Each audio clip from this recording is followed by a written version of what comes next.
हाँ, तो हम दोस्तों तो टॉपिक पढ़ रहे थे, वो था क्या था नाम उसका? Atomic radius. ठीक है। तो एटॉमिक रेडियस के बारे में हम पढ़ रहे थे। चलो, तो डिजिटली लिखना चल रहा है।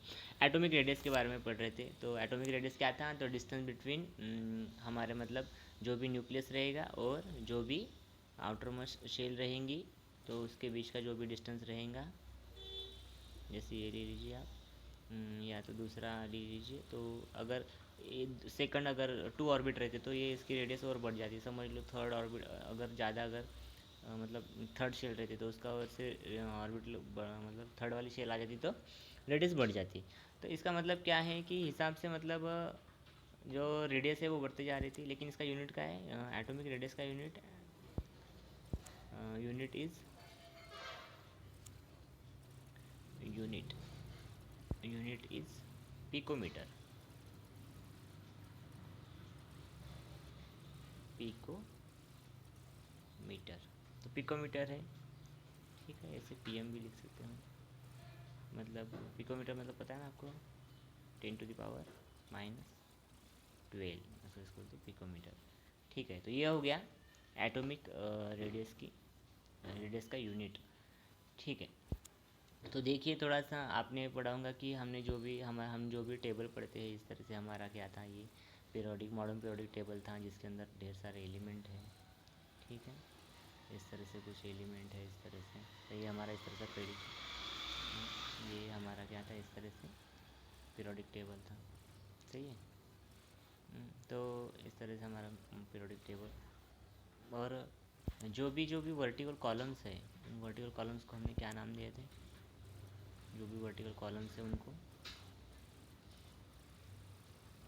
ये भी एक, ये थे क्या था? ग्रुप्स थे। ये मतलब ग्रुप्स, वर्टिकल कॉलम्स को बोला था हमने ग्रुप्स। ये ग्रुप्स वन, फिर ये groups two, groups three, third वाला ग्रुप है ना, थर्ड वाला ग्रुप।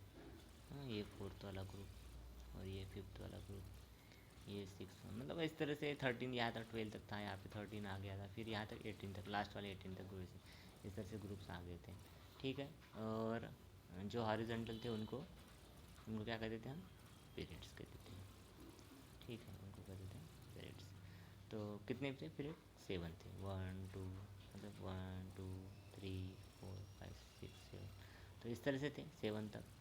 और ये कितने थे टोटल ग्रुप्स? कितने थे टोटल ग्रुप्स? थे हमारे 18। ठीक है।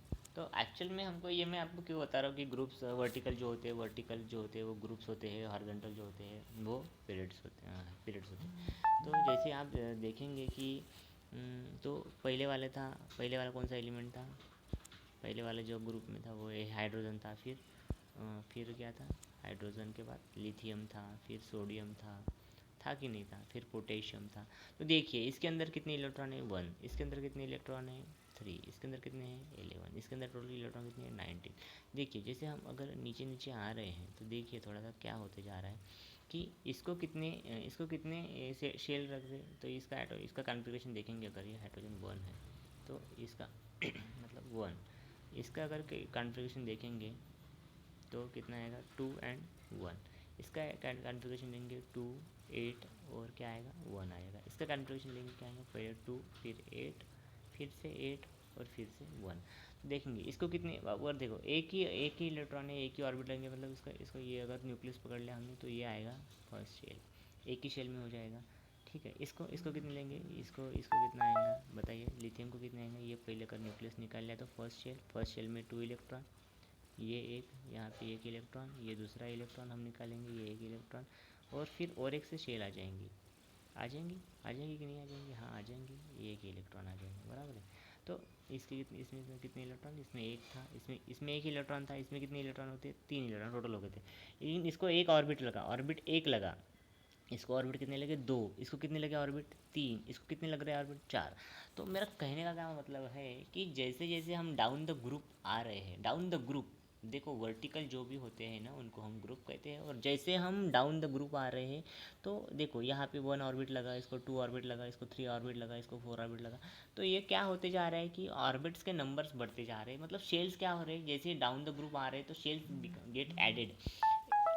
Gate added. एंड अगर शेल्स ऐड हो जाएंगे, देखो अगर ये देखो पहले इसमें अगर एक हाँ, पहले इसके ये अगर न्यूक्लियस है, इसके अगर इसको अगर एक ही शेल लगी, फिर ये दूसरा है, इसको अगर दो शेल लगे, इसको दो शेल लगे, फिर ये तीसरा है समझ लो, इसको एक, ये दो, इसको तीन शेल लगे, फिर ये चौथा अगर यहाँ पे निकाल लेता हूँ मैं, एक, दो, तीन और ये चार, है ना, इस तरह से सब।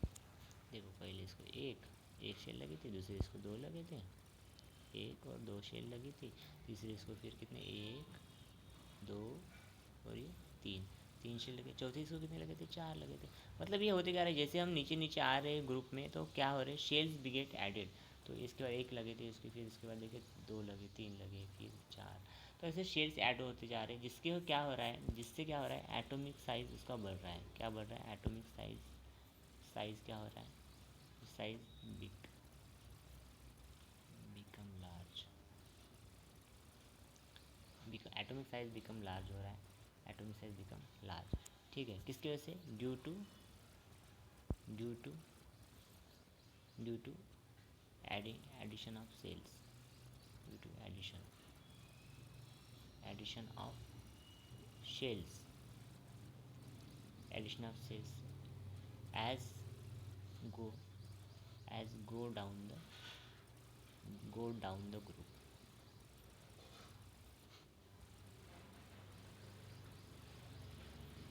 जैसे हम ग्रुप्स में नीचे आ रहे हैं, डाउन द ग्रुप के नीचे नीचे आ रहे हैं, शेल्स ऐड होते जा रहे हैं, पहले इसमें ऐड हो, सेकंड दो शेल लग रहे, तीन लग रहे, तो ऐसे ऐसे ग्रुप बढ़ रहे हैं, जिससे क्या एटॉमिक रेडियस क्या हो रही है, इंक्रीजिंग। तो atomic radius increasing, atomic size, sorry atomic size increasing, increasing increasing atomic size increasing, कहाँ पे, down the group, down the group, down the group. इसका मतलब क्या है, atomic size increasing down the group, मतलब डाउन द ग्रुप के अगर नीचे नीचे आ रहे हैं, डाउन में आ रहे हैं, देखो ना वर्टिकल जो होते हैं ग्रुप होते हैं, जैसे डाउन में आ रहे हैं, शेल्स एडिंग होने की वजह से क्या हो रहा है, उसका एटॉमिक साइज इंक्रीज होते जा रहा है। ठीक है, तो ये क्वेश्चन है, इंपॉर्टेंट चीज़ है ये थोड़ी समझनी हमको कि एटॉमिक साइज इंक्रीज क्यों होता है, तो उसके अंदर न्यू शेल्स ऐड हो जाते हैं, और as we go down the group, and that's why the atomic size is increasing as we go down the group. तो थैंक यू सो मच। तो यहाँ तक हम रुक जाते हैं, और बाद में जो इंपॉर्टेंट चीज़ें हम अभी यहाँ से इंपॉर्टेंट टॉपिक्स चालू हो रहे हैं, तो अच्छे से पढ़ेंगे। Thank you so much.